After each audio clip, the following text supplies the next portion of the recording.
bersyukur kita kepada Allah Subhanahu wa taala karena dengan limpah kurnia rahmat Allah Subhanahu wa taala Allah taala mengizinkan kita sekali lagi untuk kita teruskan pengajian kuliah bulanan kita bagi kitab Tafsir Nurul Ihsan. Jadi yang pertama dan insya-Allah pada malam ini sambungan kita pada ayat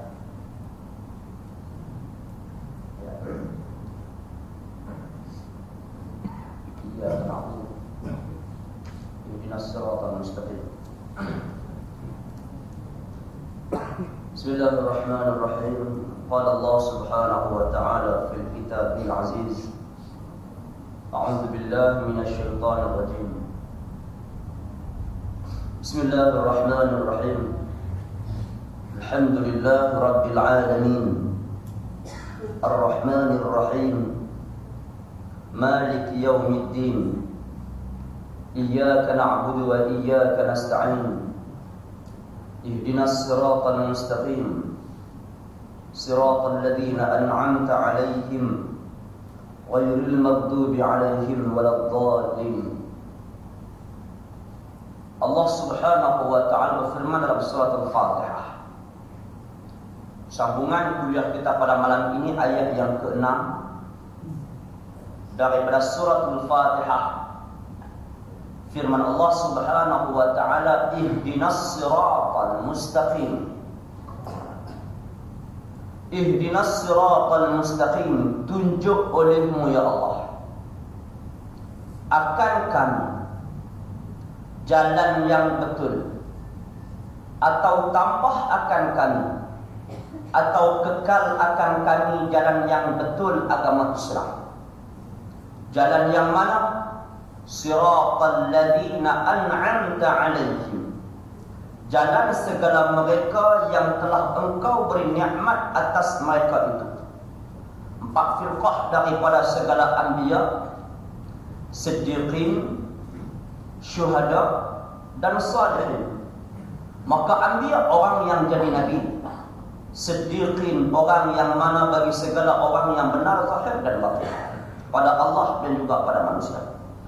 Syuhada itu segala muslimin yang mati perang kafir kerana meninggikan agama Islam. Salihin itu segala mereka yang tiada tinggal taat kepada Allah Ta'ala, tiada kerja maksiatnya. Maka jalan orang-orang itulah kita minta ditunjukkan kepada Allah, kepadanya, yaitu kepada jalan yang lurus. Sebelum kita masuk perbahasan tafsir ayat ihdinas siratal mustaqim dan juga siratal ladzina an'amta 'alaihim, sebelum kita masuk pelajaran tafsir, kita ambil dulu bahagian ulum Quran ataupun usul tafsir. Dalam Al-Quran ada yang mana ayat Al-Quran ditafsirkan pula dengan ayat Al-Quran. Ayat Al-Quran ditafsirkan dengan ayat Al-Quran. Ada juga ayat Al-Quran yang ditafsirkan dengan hadis. Ada juga hadis yang ditafsirkan dengan Al-Quran. Ada hadis yang mana yang perlu ditafsirkan dengan hadis. Ini perbahasannya. Ada ayat Al-Quran yang mana yang kalau kita baca satu ayat itu tak akan faham. Macam mana kita nak faham satu ayat itu, mesti kena ambil ayat Al-Quran yang lain, barulah kita dapat faham apakah dia maksud ayat Al-Quran itu. Begitu juga ayat Al-Quran yang mana yang kita tak boleh faham macam mana maksud ayat Al-Quran itu, melainkan dengan bawa datang iaitu hadis Nabi sallallahu alaihi wasallam. Contoh, Allah Subhanahu wa taala firman, aqimis shalah, dirikan olehmu akan sembahyang. Macam mana sembahyang? Tak tahu. Allah Taala tak sebut kaifiat sembahyang satu-satu dalam Quran, Allah tak sebut. Macam mana nak tahu bagaimana sembahyang? Adakah sembahyang sama dengan orang-orang kafir sembahyang? Tidak. Nabi sebut, sallu kama ra'aitumuni usalli. Kamu lihat, kamu sembahyang seperti mana kamu lihat aku sembahyang, macam itulah kamu sembahyang. Barulah sah sembahyang. Ada hadis yang perlu ditafsirkan dengan hadis. Ada hadis yang perlu ditafsirkan dengan ayat Al-Quran. Maka di sini ada kaitannya, itu ihdinas siratal mustaqim. Kalau kita baca saja ayat situ, ihdinas siratal mustaqim, tunjuk olehmu akan kami jalan yang betul, atau tambah akan kami, atau kekal akan kami jalan yang betul, yakni agama Islam. Ihdinas siratal mustaqim, tunjuk olehmu akan kami jalan yang betul, jalan yang lurus. Macam mana jalan yang lurus? Jalan straight macam Boraya Agah? Bukan. Nah, jalan straight macam jambatan kah? Bukan. Straight macam tiang elektrik kah? Bukan. Macam mana nak tahu kata jalan yang lurus? Allah Ta'ala sebut siratal ladzina an'amta 'alaihim. Ini dia jalan yang lurus. Mana jalan yang lurus? Siratal ladzina an'amta 'alaihim, jalan segala mereka yang telah engkau nikmat atas mereka itu. Ini an'amta 'alaihim, yang telah engkau beri nikmat ke atas mereka itu. Inilah jalan yang lurus. Yang mana ayat ini? Ihdinas siratal mustaqim, tunjukkanlah kami jalan yang lurus. Yang mana ini kepentingan hidayah kepada seorang mukmin. Seorang mukmin hidayah, ihdina itu, tunjukkanlah kepada kami hidayah, petunjuk jalan Islam ini, yang mana yang menyelamatkan seseorang daripada azab Allah Subhanahu wa taala. Hidayah seseorang itu tak akan dapat melainkan dengan anugerah Allah Subhanahu wa taala. Hang ajak macam mana sekalipun, kalau Allah tak izin bahawa dia ni dapat hidayah, tak akan dapat. Macam kita tengok kalau kata zaman Nabi, Abu Jahal, Abu Lahab, no? Begitu juga pak saudara Nabi Abu Talib sendiri tak dapat hidayah. Walaupun duk tolong Nabi. Abu Lahab, bagaimana Abu Lahab buat nak Nabi? No? Walaupun dia seronok bila sambut maulud Nabi, dia seronok, dia julang jasad Nabi, tapi tak dapat hidayah, petunjuk daripada Allah Subhanahu wa taala. Nah, Abu Lahab di antara orang yang paling seronok apabila lahir Nabi. Bila Nabi lahir, Allahu Akbar, dia cukup seronok. Dia seronok macam mana bila dah seorang hamba dia main cerita bahawasanya adik iparmu bernama Aminah telah melahirkan seorang anak diberi nama Muhammad bin Abdullah. Allahu Akbar, dia cukup seronok. Dia seronok bahawa tindakan yang pertama dia membebaskan hamba dia tadi. Tak cukup dengan membebaskan hamba, beliau mengorbankan pula 100 ekor unta. Buat maulud, kita baru tahu buat mana. Korban berapa ekor? 5 ekor. Kami ekor, 7, alhamdulillah. Ayam tak ekor. Alhamdulillah, kita buat juga.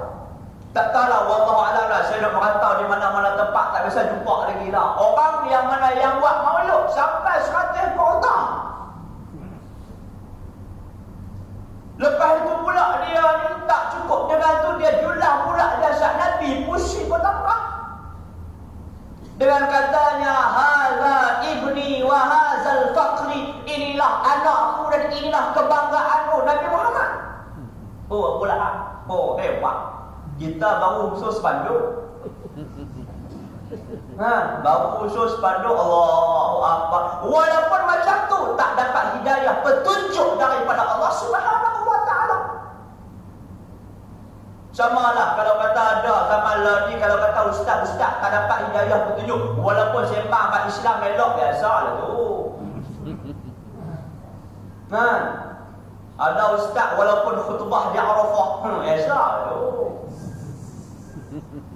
Hebat boleh khutbah Arafah pun dia pemaham Arafah. Belum tentu dapat hidayah, belum tentu dapat petunjuk daripada Allah Subhanahu wa taala. Saya ingat guru saya pernah sebut kat saya. Dan guru Haji Abdul Wahab Hasan ataupun Syawar Lanai. Masa saya nak keluar daripada pondok, dia kata, "Mu satu hari nanti mu akan lipat. Orang yang ingat Quran, ingat hadis tapi tak ada faedah. Kita plan. Macam mana orang yang mana yang dapat yang mengapai Quran, mengapai hadis hebat tapi tak dapat hidayah. Allahu Akbar, satu perkara yang plan yang kita tak boleh terima pada akal. Ni urusan hidayah petunjuk Allah Subhanahu wa taala. Lama-lama bila dah lepas tu guru kata saya ingat dan bila marilah seorang ustazah duduk di Bali. Tak gelak dia pak. Ustazah seorang duduk Bali. Allah apa lawan dengan imam. Tak apa. Kan? Hebat tau. Ustazah comel lah. Allah apa. Comel punya orang. Buat betul lah pelik-pelik. Kau tengok walaupun orang kata ustazah masuk forum perdana awal Islam dan sebagainya, Allahu Akbar. Hak ni kok mungkin turun apa sebut. Tapi setelah saya belajar di luar negara pergi ngaji, bila saya Allah Subhanahu wa taala tunjuk 3 kali masuk dalam pengalaman ngaji 3 kali masuk dalam adalah sebab-sebab tertentu. Sebab pertama pasal saya pakai sopan. Bukan saya bawa ni. Bukan mompak, bukan nyamun. Bukan perampas. Dah 3 P kan. 3 P. Tapi yang kedua pasal bisa. Sampai saya ni terpaksa kena tukar kuliah daripada kuliah syariah kepada bahasa Arab. Allah Subhanahu wa taala nak tunjuk bila masuk dalam kelas, Allahu Akbar. Seorang cikgu yang mana yang mengajar pelajaran bahasa Arab. Masuk mengajar pelajaran bahasa Arab ni, dia cerita bab tafsir dia satu-satu. Ayat Quran cerita satu-satu, perlu ingat di mulut ayat Quran. Hebat sungguh. Tafsir cerita berkenaan tafsir ni sebut macam mana, tafsir Al-Munir sebut macam mana, tafsir Fakhr Razi sebut macam mana, tafsir Ibnu Abbas sebut macam mana, tafsir Ibnu Katsir sebut macam mana, satu-satu boleh sebut. Hadis pula dia baca hadis bukan macam kita baca hadis. Kita baca hadis innamal a'malu binniyat, zakat tu ya, dia tak cerita hadis ni aku riwayatkan daripada guruku. Guru daripada guru pada guru pada guru sampailah kepada Rasulullah sallallahu alaihi wasallam. Hebatnya kalau kita tahu tu main ngajak kod tepeng ni, cukup julung, cukup julang lah. Kok hebat. Walaupun macam tu, ingat Taurat, ingat Injil, boleh perbahasan satu-satu. Tapi sayang tudung tak pakai. Walaupun ingat Quran, ingat hadis, tudung tak pakai. Ni dah jumpa hak ni kot tergurau lah. Kemudian kami pun bertanya-tanya lah sama-sama kami dalam kelas ni. Bila cikgu tu kata sekarang masa soal jawab, kalau ada semua kamu semua tak faham tak mana, ada tak mana kamu tak faham tentang pelajaran saya ajak tadi, boleh tanya. Dalam seorang sahabat daripada Turki bangkit, perempuan. Dia bangkit, dia kata, cikgu saya nak tanya satu soalan dia kata. Apa dia? Silakan. Pasal apa cikgu tak pakai tudung? Tanya apa boleh? Tak pakai tudung sepasal rambut merah pula tak ada. Jadi orang rambut merah ni, Allahu Akbar, tak tahu nak kata. Kadang-kadang kita nak kata Islam pun Allah tak. Rambut merah pula. Bila tanya ada pasal apa cikgu tak pakai tudung, belum sebut tak rambut merah. Apa jawapannya? Aku tak suka. Aku tak suka. Bukan sekadar jawapan itu saja. Kamu jangan terlalu ta'assub, jangan terlalu ta'assub kepada agama kamu sendiri. Kamu kena open. Kamu kena terbuka. Kamu lihat bagaimana pemimpin kami, pemahaman, iaitu Sayyid Bashar al-Assad. Sayyid Bashar al-Assad, dia kata Tuan Bashar al-Assad yang merintah cukup baik. Walaupun beliau ini dengan sosialnya hebat, tapi dia tak tinggal wujudkan mahat tahfiz. Itu Bashar Assad. Walaupun jahat-jahat Bashar Assad tu, setiap masjid dalam negeri Damsyik tu wujudkan satu mahat tahfiz. Dia panggil mahat tahfiz lil Assad. Tu jahat-jahat Bashar Assad. Ni tak buat tahfiz kau masjid. Kedua orang. Tu tak buat Bashar Assad. Kita lihat. Hidayah petunjuk ni bukan pada Allah Subhanahu, bukan daripada kita ni, tapi daripada Allah Subhanahu wa taala. Tak heranlah kalau kata ustaz duk ceramah dalam radio entah mana pun jadi calon, tak heran. Walaupun menghafal Quran, walaupun tahfiz macam mana pun jadi calon. Nak lawan orang yang mana yang menegakkan agama Allah Subhanahu wa taala, tak heran. Bab kita ingat balik yang kita bahas iaitu pada ayat yang lalu. Iyyaka na'budu wa iyyaka nasta'in. Iyyaka na'budu wa iyyaka nasta'in. Akan Dikau ya Allah kami sembah dan akan Dikau kami minta pertolongan. Yang disebut Syekh ketik daripada kitab tafsir fi Dhilal al-Quran, karangan Asy-Syahid Sayyid Qutb rahimahullahu taala, yang gugur sebagai syahid di hadapan Allah Subhanahu wa taala kerana mempertahankan agama Allah Subhanahu wa taala. Dia dapat tafsirkan tafsir fi Dhilal al-Quran ini sepenuhnya, kemudian dia memperbaiki tafsirnya itu sehinggalah surah Ibrahim pada selainnya saya, dan lepas tu dia kena hukum gantung, tak ada sudah. Di antara apa yang disebut berkenaan tafsir iyyaka na'budu wa iyyaka nasta'in, dia kata ibadat dalam Islam membebaskan manusia daripada perhambaan.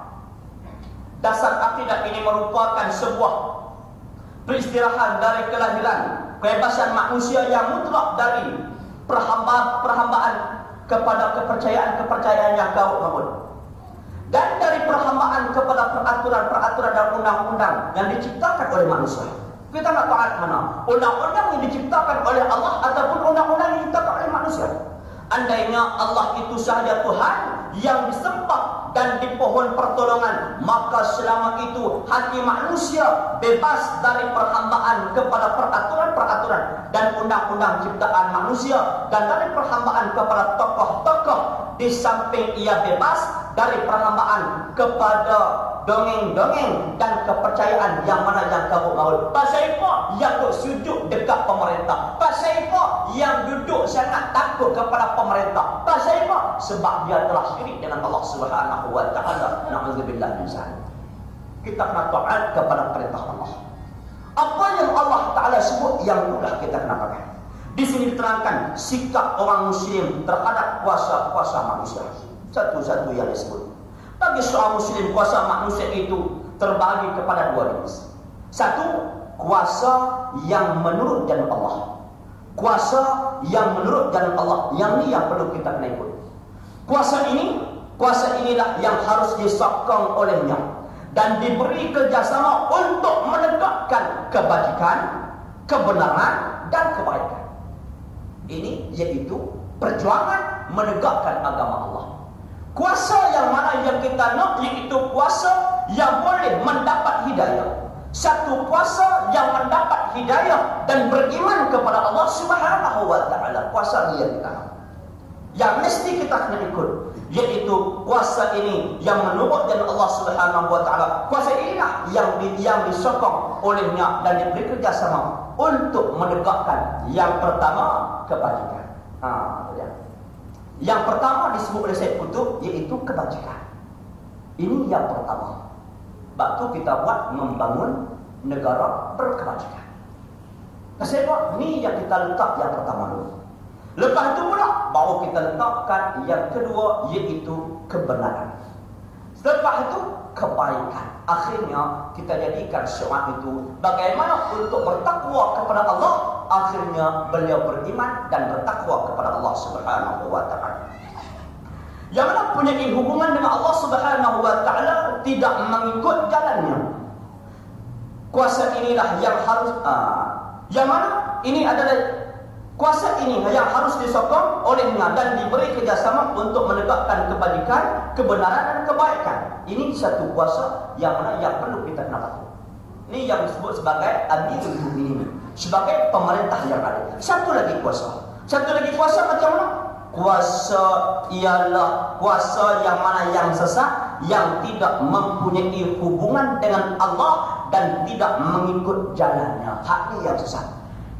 Nah, kuasa yang mana yang tak ikut jalan Allah Subhanahu wa taala, kuasa yang tersimpang dengan simpang jauh daripada landasan Islam, kuasa ini yang harus diperangi, ditentang dan dicemburui olehnya. Seorang muslim tidak harus gentar kepada kuasa-kuasa yang sesat itu, sama ada besar ataupun zalim sekalipun. Jangan kita takut, jangan kita gentar dengan kuasa.